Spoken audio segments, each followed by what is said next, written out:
इत्थे बराबर रुकनी है।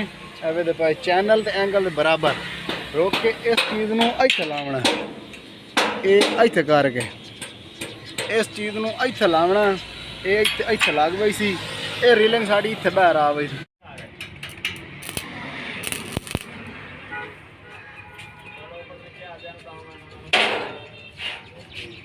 हाँ दोस्तों, रीलिंग तैयार की थी गार्डर के अंदर।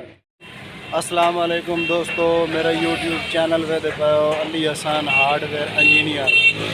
आज तुहानू जी ये 5वां पार्ट विखा रहे हैं सोलर फ्रेम का। स्टेप बना रहे हैं ताकि वीडियो साड़ी लंबी ना हो, साढ़े व्यूअर को परेशानी ना हो, आसानी नाल वेख लवे। उस तो पहले जी साड़ी वीडियो को लाइक करो, साढ़े चैनल को सबसक्राइब करो। ये जनाब पट्टी लाइए और नज़दीक लाया भाई, ये पट्टी लाइए रीलिंग वास्ते। ये 15 प्लेटा वाला फ्रेम साढ़ा फाइनल हो गया है। जो साढ़ा कस्टमर आइए बनवा रहे हैं फ्रेम, उस सानू आख्या भाई सानू 17 प्लेटा का बना दियो, 15 का ना बनाओ। तो वो असा एक गार्डर दे विच एक रीलिंग इत्थे तैयार की है। इस गार्डर के अंदर 2 भी प्लेटा की रीलिंग तैयार हो सकती है, लेकिन असा एक दी इत्थे तैयार की है, पट्टी वेल्डिंग की है। वेख लो, ये पट्टी वेल्डिंग की है, उस साइड से वो पट्टी वेल्डिंग की है, उस सामने वे पाओ। ये अंदर असा एक प्लेट की रीलिंग बनावनी, वो तुहानू एंगल भी कहने।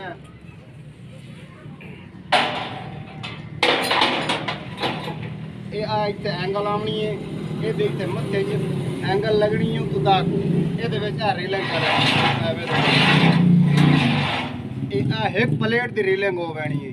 इस तरह वो बैक साइड के उत्ते भी एक प्लेट की रीलिंग बनावनी है। ये 15 प्लेटा इतने फिक्स हो गई, एक प्लेट ये हो गई 16, तो एक बैक साइड से 17 प्लेटा का एक क्लीयर हो गई है। ताकि उन्हें ये आख्या सानू कि सानू आंदे वक्त 2 प्लेटा लोड पै ही वजन, मोटर वड्डी होवे या इन्वर्टर वड्डो होवे, करंट हैवी लवे तो वो 2 प्लेटा इजाफी कर सकते हैं।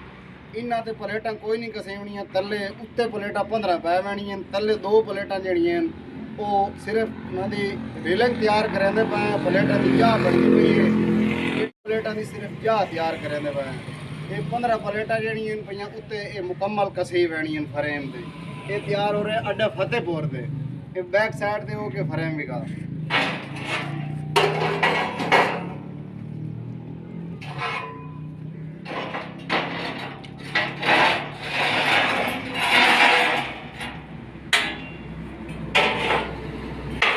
दोस्तों वीडियो लाइक किया करो, स्टेप बाय स्टेप जिमें जिमें काम करें मुकम्मल डिटेल दसदा है। सरिये दियाँ तड्डां वेल्डिंग करके इत्थे लावनियां इंज करके एंगल, ताकि जो रीलिंग बाहर छेक के लाया आना ये उस टाइम आके अपनी जगह ते रुक वजे। ज़्यादा रीलिंग बाहर आई तो प्लेटा बिल्कुल निकल आवनियां बाहर, टुटण का नुकसान है। ये चीज़ लेंदे पाए कि असा रीलिंग बाहर छिकनी है। ये देखो वो भी छिका के विखा देने, छिक के खाते पाए इस तरीके। वो सिर्फ तुहानू सैंपल विखा रहे हैं। इत्थे आके यदि कन्नी इत्थे बराबर रुकनी है।